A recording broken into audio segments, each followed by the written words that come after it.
because the Ottoman Empire's favorite version of the Quran was the Hafs. They spread the Hafs around, and somehow Muslims thought that this is the best, most trusted version of the Quran, even though it was the one transmitted by a guy who's acknowledged as a liar and a thief, and yet you guys will all trust it because you're told to. That Hafs? Yeah, I think that's the one. Yeah, that's okay. That one. Okay, just wanted to be clear. So, what did you want to say, Muhammad? We can't hear you, Muhammad. Because he ran away. He's running. He's been humiliated. You've heard it 1,000 times. The Quran has been perfectly preserved. But what happens when you actually open the Islamic sources and realize that claim falls apart faster than Hafs's credibility? In this debate, David Wood, Jai, and DoC take a Muslim through the historical wreckage, missing verses, dead memorizers, and a compiler scholars themselves called a liar. Grab your coffee. This one's about to burn the myth of a perfect Quran to ashes. You have Abu Ubaid's Kitab Fada'il al-Quran, where Abu Ubaid basically recorded a small section on variants in the Quran, and he quoted in Kitab Fada'il al-Quran. He quoted Ibn Umar, one of Muhammad's companions, is the son of the rightly guided Caliph Umar, and the quote is, "Let none of you say, I have learned the whole of the Quran." So this is Ibn Umar talking to the next generation of Quran reciters. And some of these Quran reciters were walking around bragging, I've memorized the Quran.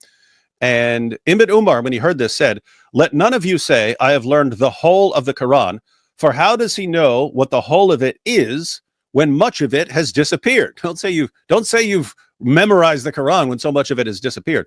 Let him rather say, "I have learned what is extant thereof." So I've learned what still survives of the Quran.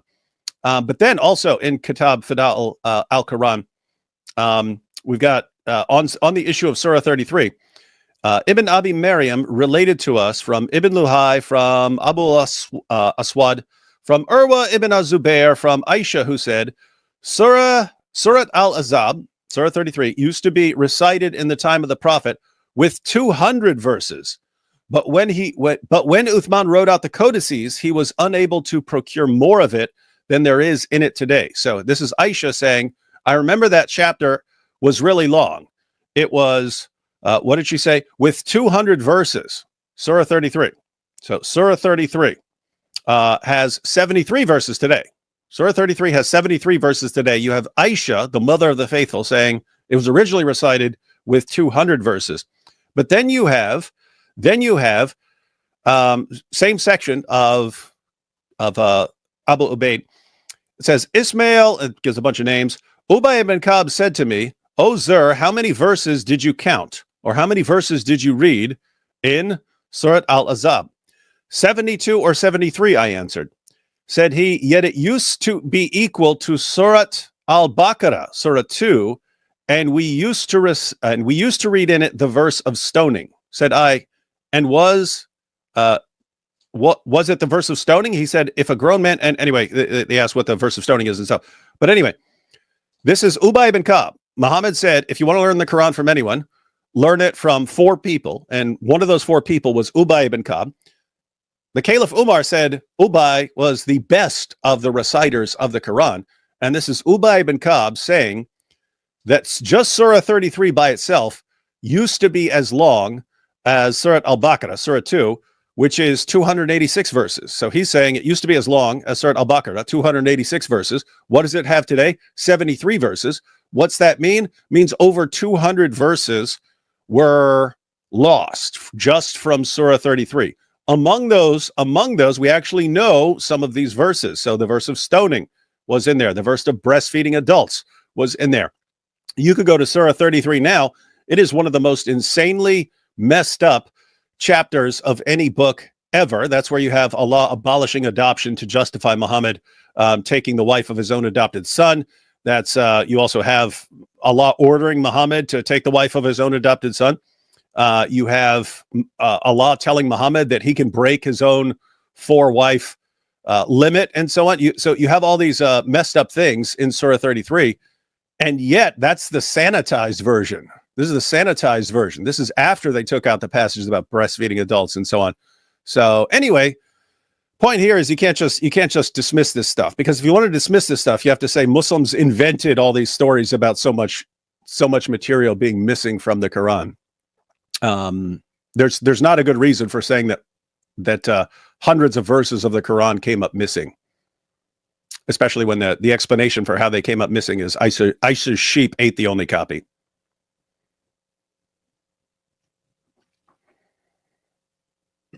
Yeah, I was kind of surprised to hear his response to that, because normally Muslims will accept that, but then they'll just be like, "Oh yeah, it was just abrogated." Yeah, that would be the normal response. Yeah, but then the question is, okay, so the Quran says that if something is abrogated, then it's replaced with something like it or similar to it, or similar to it or better than it. So what was that replaced with? That's when they get a lot. They don't know. So, like normally you can point out, okay, this verse was abrogated by this verse, and either it's a contradiction or there's an abrogation there. But what was the 200 verses, replaced with? What was it abrogated with? And guess what the grading is of that hadith that says the 200 missing verses? Sahih. Yeah, I don't know where he got that. Yeah. Hey, Giant DoC. I don't know how to break this to you, but sometimes people make stuff up. Sometimes if you say, hey, here's a passage and it says hundreds of verses were lost from one chapter of the Quran, some people will just make up anything that pops into their minds, and some people have been taught to shout weak hadith whenever you say something that they don't like. That's right. It's weird. It's a weird situation. How do we forget that? Yeah, that's true. That's true. Well, I really want to point something here. It's basically the double standards that you guys try to apply to the Quran, but not apply to your own source. Oh, so let's say that it is the Quran. Okay. Just to clarify, Muhammad, it's when you say perfect preservation right down to the letter, which is what we were told about the Quran for years. We were not making that claim. You could pick any Bible off my shelf. You could pick any Bible off my shelf. Open it up. That Bible will contain footnotes explaining when there is a textual variant. In other words, Christian Bible publishers and Christians are honest about textual variants. Muslim da'is and scholars over the years have lied about the preservation of the Quran and said there aren't any variants and so on. There are no textual variants. So they were lying the entire time. So when we say, hey, you've got textual variants, we're responding to a lie. You don't say, apply the same standard to yourself. We never made the claim. We're not the ones making the claim. Okay, so I would like to disagree with you on that point, basically, because up until the 17th century or 16th century, we had the verse that points literally the Trinity in your Bible, and then they came and they said that this is a fabrication. This is a homemade. Yeah. You don't know what you're talking about at all, Muhammad. You have zero clue what you're talking about right there. So you're talking about 1 John 5:7. No, for centuries you didn't have that in any Bible. Eventually you had a scribe who made a note, and then people started including that, and then it got included. And what happened? People pointed out that's not in the early manuscripts. So that's the idea behind pointing out textual variants and being honest about them. You can that's the fabrication. Muhammad. That's the fabrication. What are you talking about a fabrication? It starts off as a note someone puts in his Bible, and then someone copies the note as part of the Bible. And then what happens? People point out, hey, it's not in the early manuscripts, so stop using that. And then they do. And what happens? You can open up any Bible today, and it will contain a footnote saying, hey, this is in some Bibles, but it is not in the earliest manuscripts. What is that? That's being honest about the text. So how in the name of common, and what do you guys do when you have a variant? You say, oh, it all goes back and Allah revealed it in all these different ways. That's what I'm saying. A Christians will be honest and say, hey, this is a variant. We know when this variant arose because it doesn't occur in the earliest manuscripts, and therefore we shouldn't have that verse. That's any Bible you go to. How do you not see the difference between that and Muslim scholars saying perfect preservation dot for dot, letter for letter, and it's completely false? I would define honesty in another way. for example, to keep that verse in the notes and not put it in the Bible and That verse tell is in the people notes. to see the footnotes. That's in the notes. Yeah, you put it in the footnotes. Yeah, nowadays, but it used to be in the Bible. But anyways, that's not the subject. I just wanted to point that was something. Yeah, and it's a stupid. We can go point. back to the. So what's next? Whatever. We offered you an opportunity to explain the preservation of the Quran to us, and your response is, but Christians are honest about textual variants and Muslims lie. Okay, that's not a good defense. That's basically you see how you guys twist the words. That's absolutely not what I said. But anyways, you can believe what you want. But let's get back to what the Jay was talking about. Well, basically about the Hafs. Okay. The Hafs. The Hafs reputation. Hafs, the guy who is regarded as a liar, so untrustworthy that any hadith he's mentioned in will be instantly regarded as weak. But because the Ottoman Empire's favorite version of the Quran was the Hafs, they spread the Hafs around, and somehow Muslims thought that this is the best, most trusted version of the Quran, even though it was the one transmitted by a guy who was acknowledged as a liar and a thief, and yet you guys will all trust it because you're told to.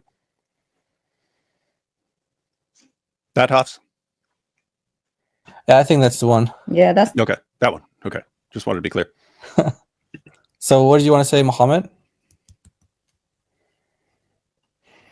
We can't hear you, Muhammad. Because he ran away. He's running. He's been humiliated. Yeah. That's what we'd say if we were Dawa guys, but we're not. Yeah. Hello, do you hear me now? Yeah, we hear you. I just wanted to point out that there is a lot of other sources that acknowledge this trustworthiness of Hafs instead of just giving like. I would like as well to go into the sources that you okay. That you gave, but there are a lot of other sources. Which one? Which sources? Sorry, which source says that Hafs is reliable? My Imam. I have a bunch of them, but they're white. Okay, are they better than You're just being stupid now. You're just being stupid. You're making a fool of yourself. Like Muhammad bin Ramadan make you look like a fool, and then to another one. So you could just mute yourself and let me just talk to the other guy, because you just keep making yourself looking as a fool. Hey, like Muhammad, for real. that's not how this works. You're trying to exclude us. Why? No, he's so you don't. I was including you. I was including. Yeah. You don't get to dictate who's included. It's not your show. Yeah. Nice try, Muhammad. But cancel culture is over.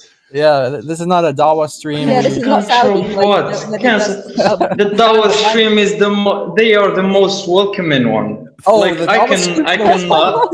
They are the most welcoming one. Absolutely, they are the ones who are talking with logic. You just can. He's been talking about some footnotes, fabrication stuff, and just give. And not there. How come you're with Christians and not with the welcoming Muslims? You come here. Because they are in my line. Why would I argue with them? Okay, Muhammad. So you wanted. So you are welcome to go there. You wanted to challenge Ibn Hajar, or who did you want? Or who did you want to challenge? Ibn Hajar, Abu Khari. Who did you want to challenge? Yeah, do you want to defend Hafs or defend the preservation of the Quran, or what? What do you want to do? So first thing you were pointing to the other guy that he's not trustworthy of some kind in the hadith, whilst he has nothing to do with the hadith. Yeah, but the riwayah has nothing to do with the hadith. Hadith is another thing, and then okay. Let's point only the trustworthiness. Hang on, Muhammad. So you're saying Muslim scholars over the centuries have said, don't trust Hafs. He's a fabricator. He's a liar. He makes things up. He's a thief. You can't trust him. You can't trust him when he's transmitting. You can't trust him when he transmits hadiths. But you're saying you can trust him when he transmits the Quran. That's not what I'm saying. Okay, no, that's not what I'm saying. Right, good. What do you actually perfect. Say? So I was telling that the hadith is not the riwayat of the Quran. That's one thing. The other thing, I was saying that there are other sources that they acknowledge the truthworthiness, let's say, of Hafs. And which sources? Yalla, come on. Which sources? Okay, so my could be. I didn't wrote them. Oh, come on! Oh, come on, man! No, I have them. But if you could, 5 seconds, okay? You could wait for 5 seconds. You can wait for 5 seconds. I got my Okay, okay, source. no problem. Trust me, bro. So, Okay, no. You see, you keep making yourself a fool. Well, no problem. 5 seconds, get the source, and Okay. I'll be All here. right, 5 right now. seconds, yalla. Okay. 3, So normally, 4, when someone comes in 5. to challenge something, it's a pretty good idea. سير عالم النبلاء. That's the Clear first عالم one. النبلاء. Okay. What does And it this, say? you still hear me now? What does it say? Yeah, what is it? What does the source say? Just so we Okay. can search it. Oh, You cut yeah. out. Whenever you go to a different window on your phone, we can't hear you on StreamYard. Okay. Now I guess you hear me now? Yeah, we can hear you We now. hear you now. Okay, so it's a source about let's say the reciters or the transmitters or the scholars of the Okay, can you of read the it? Quran. No, we're not talking about the reciters of the Quran. We're talking about what the Hadith scholar. You missed the argument. The argument is about the Could you Hadith clarify? scholars.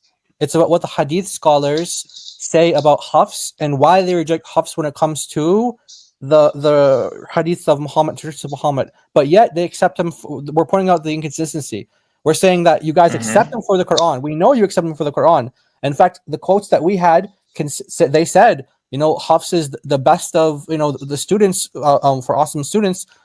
We understand that, but the best of his students happens to be a liar, a fabricator, etc., etc. So our point is that you reject him for Hadith because he's a liar. It's not just because he doesn't remember Hadith properly. He doesn't remember Hadith properly, but he remembers Quran properly. That's not the issue. The issue is his moral character when it comes to why they reject him for Hadith is because he's a liar. He fabricates things. He steals things. Those are traits that you carry with you through other disciplines in life. It's not just like you're only a liar when it comes to one thing. Yeah, it's not a skill. It's not No problem. I'm totally okay with that. I'm totally okay with that. If it's have been proven that this guy was a liar, okay, perfect. It's clear. So you're happy that he's a liar? But if this one, just wait. I'm not happy with that he's a liar. Just let me finish my sentence. So I was telling that even if this guy, if the fact that he has been acknowledged to be a liar, a fabricator, it's not okay. I should look it up, even if, let's say, it's the majority of scholars have came to a consensus about his version. That still, if he has been acknowledged for these traits in the past, it must be a problem. So I would look for an answer for that.